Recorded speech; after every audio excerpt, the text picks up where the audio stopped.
Hello. आज हम पढ़ने वाले हैं सीक्वेंस के बारे में। आपकी क्लास 10th में चैप्टर है एक अर्थमेटिक प्रोग्रेशन।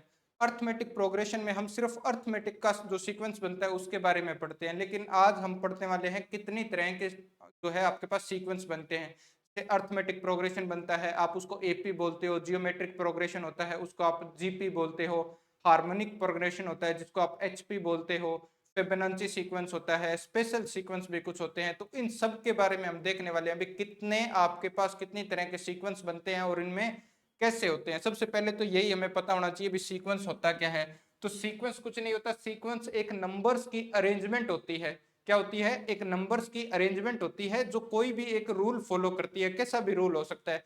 जैसे आप नेचुरल नंबर पढ़ते हो, कौन से number? Natural number. Natural number को हम एन से लिखते हैं। आपने पढ़ा 1 2 3 4, ये नंबर चलते जाते हैं इनफाइनाइट तक। अब ये नंबर क्या है? एक पैटर्न को फॉलो कर रहे हैं, एक पर्टिकुलर पैटर्न को जो नंबर फॉलो करते हैं वो क्या होगा? एक सीक्वेंस होगा। तो ये एक सीक्वेंस है, ध्यान रखना। देखो, वन में वन आपने ऐड किया तो नेक्स्ट टर्म बन गई, फिर वन ऐड किया तो नेक्स्ट टर्म, फिर वन ऐड किया तो नेक्स्ट टर्म, और ऐसे नेक्स्ट टर्म बनती चली जाती है। जैसे आपने पढ़ा इवन नंबर, क्या पढ़ा? इवन नंबर तो क्या होते हैं? इवन नंबर 2 4 6 8 10 और सो ऑन, है ना। तो इसमें क्या करते हो आप? हर एक टर्म के अंदर जो पहले की टर्म है उसमें टू ऐड किया तो नेक्स्ट टर्म आपको मिलेगी, है ना। तो एक सीक्वेंस एक पर्टिकुलर पैटर्न फॉलो कर रही है। भी हर एक नंबर के अंदर टू ऐड करते जाओ तो नेक्स्ट आपको टर्म मिल जाती है। आप ओड नंबर का सीक्वेंस भी पढ़ते हो। आप क्या पढ़ते हो? 1 3 5 7, है ना। ये सारे क्या है आपके पास? ये भी एक सीक्वेंस है। आप पढ़ते हो स्क्वायर्स को, जैसे आपने पढ़ा 1 फिर 4 फिर आपने पढ़ा 9 16, ये भी एक सीक्वेंस है। ये सारे एक सीक्वेंस है। आप क्यूब पढ़ते हो, वन आपने पढ़ा 1 8 27 64 125, ये सारे के सारे ये भी क्या है? एक सीक्वेंस है।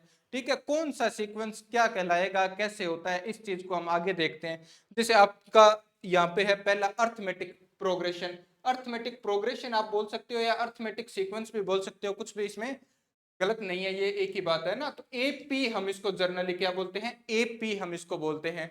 एपी होता क्या है? एपी एक ऐसा सीक्वेंस होता है जिसमें कोई भी एक टर्म है, फर्स्ट आप डिसाइड कर दोगे। फर्स्ट टाइम जैसे मैंने फर्स्ट टर्म जो है वो मैंने टू डिसाइड कर दी। अब इस टू के अंदर या तो आप कुछ ऐड करो या आप कुछ सब्सट्रैक्ट कर सकते हो नेक्स्ट टर्म बनाने के लिए। जैसे मैंने टू के अंदर टू ऐड कर दिया तो टू ऐड किया तो कितना आया? 4। अब ये जो आपने ऐड या सब्सट्रैक्ट कर रहे हो ना, यहाँ पे वो हर बार वही सेम रखना है, ये डिफरेंस जो है वो सेम होना चाहिए। वापस टू ऐड किया तो 6, इसमें वापस टू ऐड किया आपने तो कितना बना? 8, इसमें वापस टू ऐड किया तो कितना बना आपके पास? 10।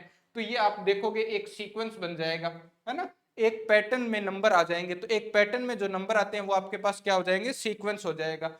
जब आप ऐड ऐड या सब्सट्रैक्ट करके, जब आप ऐड करते हो या सब्सट्रैक्ट करते हो कोई भी नंबर के अंदर कोई दूसरा नंबर, और ऐसे एक पैटर्न आपके पास बनता है, वो पैटर्न आपके पास क्या कहलाएगा? अर्थमेटिक प्रोग्रेशन कहलाएगा, जिसको आप एपी बोलते हो, है ना। कोई भी पैटर्न के अंदर जो फर्स्ट आपके पास टर्म होती है ना, उसको हम फर्स्ट टर्म या ए बोलते हैं। ये आप अपनी 10th क्लास की बुक में देखते होंगे, है ना। ये जो आपने डिफरेंस इन नंबरों के बीच में होता है, इसको हम डी बोलते हैं, कॉमन डिफरेंस, डी हो जाएगा। ठीक है, और जो आपके पास टर्म्स आती जाती है उनको हम nth टर्म बोल देते हैं। जैसे आपको nth टर्म का मतलब कोई भी टर्म हो सकती है। n होता है यहाँ पे नंबर ऑफ टर्म। जैसे फिफ्थ टर्म की बात करेगा तो हम बोलेंगे A5, है ना। A5, तो ये फिफ्थ टर्म की बात कर रहा है। जैसे यहाँ पे ये 10 आपके पास 4 टर्म है तो इसको बोलेंगे A4। ये आपके पास टर्म्स होती है बताने के लिए। आप कोई भी सीक्वेंस बना सकते हो। जैसे मैं एक सीक्वेंस यहाँ पे और बना दूं ना, यहाँ पे मैं एक सीक्वेंस और बनाता तो आप ऐसे सीक्वेंस बना सकते थे। क्या लिख सकते हैं? हम लिख सकते हैं क्या? 1, जैसे मैंने लिखा 3, है ना। 1 3 5 7 9, ये क्या बन गया आपके पास? ओड नंबर का सीक्वेंस बन गया। तो 2 2 आपके पास क्या हो रहा है? ऐड हो रहा है। कोई भी सीक्वेंस आप लिख सकते हो। जैसे आप लिख सकते हो an, है ना, a+n-1, और आपने d लिखा। तो यहाँ पे आपके पास क्या होगा? ये आपके पास फॉर्मूला होता है nth टर्म का। तो nth टर्म का फॉर्मूला होता है, तो d तो है आपके पास वो डिफरेंस जो आप इसमें ऐड करते हो, और n है जो आप नंबर निकाल रहे हो। a मैंने आपको अभी बताया, a क्या होती है? यहाँ पे फर्स्ट टर्म होती है। कोई भी एक नंबर आपने डिसाइड किया, जैसे आपने कहा भी a क्या हो जाएगा? 1 हो जाएगा, और ऐड कितना कर रहे हो? इसमें 2 ऐड कर रहे हो, तो d की वैल्यू क्या हो जाएगी आपके पास? 2, और इसमें आगे ऐड करते जाओ और n की वैल्यू पुट करते जाओ। जैसे फर्स्ट टर्म चाहिए तो n की वैल्यू 1 पुट कर दी, सेकंड टर्म चाहिए तो आप n की वैल्यू 2 पुट कर दो। ऐसे आगे से आगे आपको सारे के सारे जो है नंबर्स मिलते जाएंगे। ये सारा आपके पास सीक्वेंस आता जाएगा। तो अर्थमेटिक का जो सीक्वेंस होता है उसको निकालने के लिए हम इस फॉर्मूले का भी यूज जो है वो कर सकते हैं, ठीक है क्या। अब नेक्स्ट सीक्वेंस हम समझते हैं, नेक्स्ट सीक्वेंस है हमारे पास जियोमेट्रिक प्रोग्रेशन। जियोमेट्रिक प्रोग्रेशन को आप क्या बोलते हो, जीपी बोलते हो क्या, है ना, जीपी। जब कोई नंबर, एक नंबर कोई भी आप क्या कर लो, डिसाइड कर लो, जैसे आपने 1 डिसाइड कर लिया या आपने 2 मान लो डिसाइड कर लिया। अब इस नंबर को किसी दूसरे नंबर से मल्टीप्लाई, एक कॉमन नंबर होना चाहिए ध्यान, उससे मल्टीप्लाई या डिवाइड करके एक जो सीक्वेंस बनाओगे, जैसे मैंने 2 को 2 से डिवाइड किया तो आपके पास 4 मल्टीप्लाई किया, सॉरी 2 को 2 से मल्टीप्लाई किया तो 4 बना, फिर 4 को 2 से मल्टीप्लाई किया तो 8 बन गया, 8 को 2 से मल्टीप्लाई किया तो 16 बन गया, 16 को 2 से मल्टीप्लाई किया तो 32, 32 को 2 से मल्टीप्लाई किया तो आपके पास कितना बन गया, ये 64, फिर आपने 2 से मल्टीप्लाई किया तो 28, 128। तो ऐसे एक क्या बन जाएगा आपके पास, सीक्वेंस बन जाएगा। तो ये जो सीक्वेंस होता है, जब आप मल्टीप्लाई, कोई भी एक पैटर्न लगाओ जिसमें आप मल्टीप्लाई या डिवाइड करके जो सीक्वेंस बनाते हो, वो सीक्वेंस आपके पास क्या हो जाता है, जियोमेट्रिकल प्रोग्रेशन, या फिर आपके पास क्या होगा, जीपी आप उसको बोलोगे, ठीक है। इसमें यही फर्स्ट टर्म क्या हो जाती है आपके पास, ए, है ना, पहले पहले जो लिखा है, ये जो क्या हो जाएगा आपके पास, आर बोल देंगे इसको, अब की बार क्या बोल देंगे हम, आर। जो इसमें डिफरेंस होता है जिससे आप डिवाइड करते हो, इसमें डिफरेंस नहीं है, ध्यान रखना, डिवाइड या मल्टीप्लाई करते हो उसको हम आर बोल देते हैं। और ये वही टर्म्स है, nth टर्म, जैसे मैं ये लिखूं तो ए एन, nth टर्म है ना, ये कितने नंबर की टर्म आपके पास, तो 1 2 3 4 5 6 7, तो इसको A7 बोल देंगे हम, है ना, 7 नंबर की टर्म है। तो ये होता है आपके पास जियोमेट्रिकल प्रोग्रेशन। इसके बाद आपके पास आता है हार्मोनिक, कौन सा, हार्मोनिक सीक्वेंस। हार्मोनिक सीक्वेंस या प्रोग्रेशन क्या होता है, हार्मोनिक, आपने अभी देखा मेरे साथ, अभी देखा भी आपने क्या लिखा, जैसे आपने एक इवन नंबर लिखे, है ना, इवन नंबर आपने लिखे, तो इवन नंबर क्या है आपके पास, कैसा सीक्वेंस है, क्या एपी है क्या इवन नंबर, एपी यानी अर्थमेटिक प्रोग्रेशन है। अब अर्थमेटिक प्रोग्रेशन, कोई भी तरह की अर्थमेटिक प्रोग्रेशन है, आप अगर उसका रेसिप्रोकल कर देते हो, उसका क्या कर दो, रेसिप्रोकल, जैसे फर्स्ट टर्म का रेसिप्रोकल किया तो 1/2, है ना, जैसे सेकंड टर्म 1/4, थर्ड टर्म आपके पास कितनी हो जाएगी 1/6, फोर्थ टर्म कितनी हो जाएगी 1/8, फिर 1/10, फिर 1/12 और सो ऑन, है ना, ऐसे चलता जाएगा आगे। तो ये एक जो अर्थमेटिक प्रोग्रेशन का रेसिप्रोकल करने से जो आपके पास सीक्वेंस बनेगा, वो आपके पास कैसा सीक्वेंस हो जाएगा, तो वो हार्मोनिक सीक्वेंस, या एचपी भी आप इसको बोल सकते हो, हार्मोनिक प्रोग्रेशन भी आप इसको बोल सकते हो। क्या समझ में आया, क्या भी अर्थमेटिक, कोई भी तरह का अर्थमेटिक सीक्वेंस हो सकता है, उसका रेसिप्रोकल करने से हमारे पास एचपी बनती है, ठीक है। देखो नेक्स्ट, उसमें उसके बाद आता है फिबोनाची सीक्वेंस। फिबोनाची सीक्वेंस, आपने फिबोनाची नाम भी सुना होगा कई बार, है ना, प्रिजन ब्रेक देखी होगी आपने, उसमें एक आदमी का नाम भी क्या होता है, फिबोनाची होता है। तो फिबोनाची सीक्वेंस बहुत ही अच्छा सा सीक्वेंस है। इसके अंदर आपके पास पहली जो 2 टर्म है वो आपके पास डिफाइन रहती है, पहले से डिफाइन रहती है। जैसे मैंने कहा फर्स्ट टर्म आपके पास मान लो 0 है, और सेकंड टर्म आपके पास कितनी है 1। अब जो थर्ड टर्म आएगी ना, वो इन दोनों को ऐड करके आएगी, ध्यान रखना। तो 0 और 1 को ऐड किया तो ये आपके पास कितना आया 1, तो ये आपके पास थर्ड टर्म है। फिर जो फोर्थ टर्म आएगी वो पहले वाली दोनों टर्म को ऐड करने से आएगी, तो 1 और 1 को ऐड करोगे तो कितना आ जाएगा आपके पास 2, तो ये फोर्थ टर्म। जैसे आप फिफ्थ टर्म निकालोगे तो उससे पहले वाली दोनों टर्म को ऐड करो, तो 2 और 1 को ऐड किया तो आपके पास कितना आया 3। जैसे आपको नेक्स्ट टर्म चाहिए तो आप इन दोनों को ऐड कर दो तो कितना आएगा 5।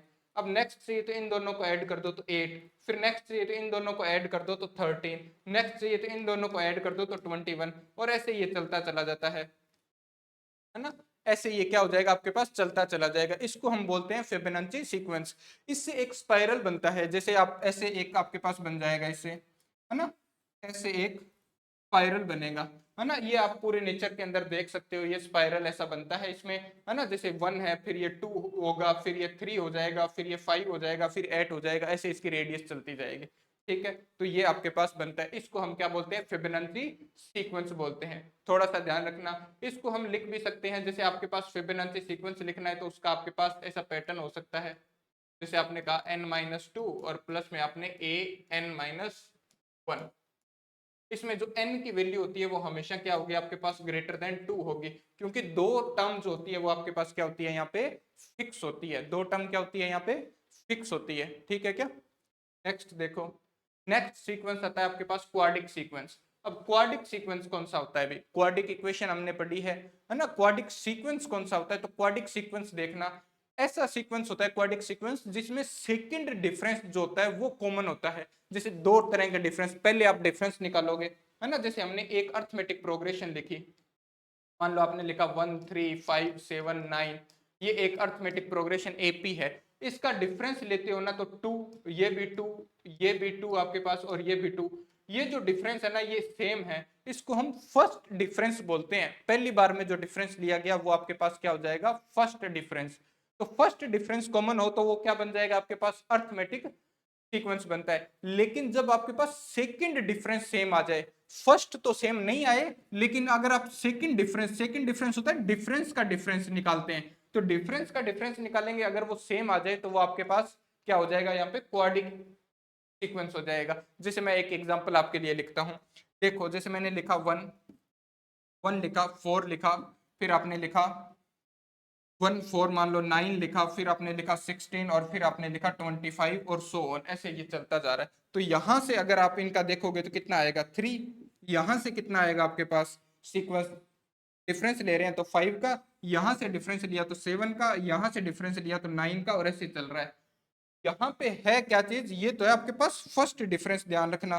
तो फर्स्ट डिफरेंस तो अनकॉमन होना चाहिए, कॉमन नहीं होना चाहिए। लेकिन फिर हम डिफरेंस का डिफरेंस लेंगे, उसको हम बोलते हैं सेकंड डिफरेंस। तो डिफरेंस का डिफरेंस लिया तो कितना 2, यहाँ पे 5 और 7 का डिफरेंस कितना 2, 7 और 9 का डिफरेंस कितना 2, तो ये क्या है, सेकंड डिफरेंस आपके पास कॉमन है क्या। तो सेकंड डिफरेंस जब आपके पास कॉमन आ जाए तो उसको हम क्या बोलते हैं, यहाँ पे क्वाड्रिक सीक्वेंस बोलते हैं। क्या बोलते हैं, क्वाड्रिक सीक्वेंस। ठीक है, यहां तक की बात आपको समझ आ रही होगी। अब देखो नेक्स्ट देखते हैं। नेक्स्ट कुछ आपके पास स्पेशल सीक्वेंस भी होते हैं। स्पेशल सीक्वेंस में कौन से आएंगे, जैसे आपके पास दिया हुआ है स्क्वायर सीक्वेंस, स्क्वायर नंबर या स्क्वायर है ना, तो स्क्वायर नंबर का भी एक सीक्वेंस बनता है। जैसे आप स्क्वायर देखते हो, मैंने एक स्क्वायर बनाया 2 बाई 2 का, है ना, मान लो ये 2 बाई 2 का स्क्वायर है, तो यहाँ पे क्या है आपके पास 4 आ गया क्या। मैंने एक स्क्वायर बनाया 3 बाई 3 का, तो 3 बाई 3 का स्क्वायर बनाओगे तो 9, है ना। एक स्क्वायर बनाओ 4 बाई 4 का, तो 4 बाई 4 का स्क्वायर बनाओगे तो 16। ऐसा जो बने, जैसे 4 9 16, है ना, आपके पास 25, फिर आपके पास 36, फिर आपके पास कितना आएगा 49, है ना, 64। तो ऐसा कोई सीक्वेंस बने उसको हम क्या बोलेंगे, स्क्वायर नंबर्स या स्क्वायर सीक्वेंस बोल देंगे, है ना। ऐसा सेम क्यूबिक है, आप क्या करो, क्यूब बनाओ। जैसे आपने एक क्यूब बनाया तो क्यूब में क्या होगा, आपके पास लेंथ होगी, ब्रेथ होगी और हाइट भी होगी क्या साथ में। तो जो भी आपके पास हाइट होगी ना, वो हाइट भी कितनी हो जाएगी, है ना। तो हाइट भी आपके पास कितनी हो जाएगी 2। तो यहां से आपके पास क्या बनेगा, क्यूब बन जाएगा तो 8। जैसे आपके पास 8 क्यूब भी होती है एक तरह से, ध्यान रखना। जैसे 2 की क्यूब कितनी हो गई, 8 हो गई। जैसे आपने 3 की क्यूब की तो 27, 4 की क्यूब आपने की तो 64, 5 की कितनी हो गई 125, 6 की कितनी हो गई 216। ऐसे जो सीक्वेंस बने आपका स्क्वायर क्यूब करने पर जो सीक्वेंस बनता है, उस सीक्वेंस को हम क्या बोलते हैं, यहाँ पे आपके पास क्या हो जाएगा, क्यूब, ये क्यूबिक नंबर्स या क्यूबिक सीक्वेंस हो जाएगा। उसके बाद में आता है ट्राइंगुलर, ट्राइंगुलर नंबर्स या ट्राइंगुलर सीक्वेंस। तो ट्राइंगुलर नंबर कैसे होते हैं, जैसे आपने ट्राइंगल बनाना है आपको, तो ट्राइंगल बनाने के लिए जैसे आपने एक डॉट बनाया तो एक डॉट से आपके पास ट्राइंगल बन गया क्या। ठीक है, अब जैसे आपने तो ये 1 जैसे मैंने लिया, जैसे आपने कहा एक डॉट और उसके साथ में 2 और बना दी, जैसे 2 आपने बॉल्स बनाई ऐसे, है ना, 2 बॉल्स बनाई और उसके ऊपर एक बॉल और, तो कितनी बॉल हो गई 3 हो गई क्या। तो ये 3, जैसे आपने एक बॉल बनाई फिर 2 और बना दी, फिर इसके साथ में कितनी बना सकते हैं, तो 3 आएगी इसके नीचे, तो टोटल कितनी हो गई, ये 6 हो गई, है ना। जैसे आपने क्या क्या, एक बॉल, ये फिर 2 और फिर ये कितनी आ गई आपके पास 3, फिर ये कितनी आएगी अब इसके बाद में 4, तो ये अब टोटल करोगे तो कितनी हो जाएगी 10, और ऐसे ये चलता जाएगा। अब इसके नीचे 5 और आएगी, 5 हो जाएगी तो नेक्स्ट टर्म आपके पास कितनी हो जाएगी 15। ऐसा जो सीक्वेंस बनता है आपके पास, उस सीक्वेंस को हम क्या बोलते हैं यहाँ पे, वो हमारे पास ट्रायंगुलर सीक्वेंस हो जाएगा। क्या ये सीक्वेंस की बात आपको समझ में आई है क्या, मैंने आपको अलग अलग सीक्वेंस बताए हैं, है ना। जैसे एक बार हम रिवाइज कर लेते हैं थोड़ा सा, देखो हमने पहली बात की अर्थमेटिक प्रोग्रेशन पे। फर्स्ट क्या बात की हमने, अर्थमेटिक प्रोग्रेशन, फिर हमने जीपी यानी जियोमेट्रिक प्रोग्रेशन पे बात की, फिर एचपी यानी हार्मोनिक प्रोग्रेशन पर बात की, फिर हमने देखा क्वाडिक फेबोनाची सीक्वेंस, है ना, फेबोनाची सीक्वेंस देखा, फिर हमने देखा क्वाडिक सीक्वेंस, और उसके बाद में हमने कुछ स्पेशल सीक्वेंस भी देखे हैं, कुछ हमने स्पेशल सीक्वेंस भी जो है वो देखे हैं। तो आप ध्यान रखना इन सब के, है ना। इसमें तो कुछ ऐड करते हो और कुछ सब्सट्रैक्ट करके एक नंबर, एक पैटर्न बनेगा नंबर्स के बीच में, तो ये आपके पास सीक्वेंस हो जाएगा। इसमें हम मल्टीप्लाई कर सकते हैं या हम क्या कर सकते हैं, डिवाइड कर सकते हैं, तो एक सीक्वेंस बनेगा। हार्मोनिक प्रोग्रेशन होता है वो इसका रेसिप्रोकल होता है, यानी 1/AP आप लिख सकते हो। एपी का क्या होता है, ये रेसिप्रोकल होता है, तो हार्मोनिक प्रोग्रेशन बन जाता है। फिबोनाची सीक्वेंस में पहली दो टर्म्स क्या होती है आपके पास, फिक्स होती है, और फिर पहली दो को जोड़ के आपके पास थर्ड आएगी, जैसे ये 2 आएगा, फिर इससे पहले वाली दो को जोड़ के आती जाएगी, तो 3, इन दोनों को जोड़ा तो 5, फिर इन दोनों को जोड़ा तो 8, है ना, एक स्पाइरल बनाएगी आपके पास। फिर आता है आपके पास क्वाड्रिक। क्वाड्रिक में आपके पास जो सेकंड डिफरेंस हो, क्या हो, जो सेकंड डिफरेंस आपके पास हो वो सेम होना चाहिए।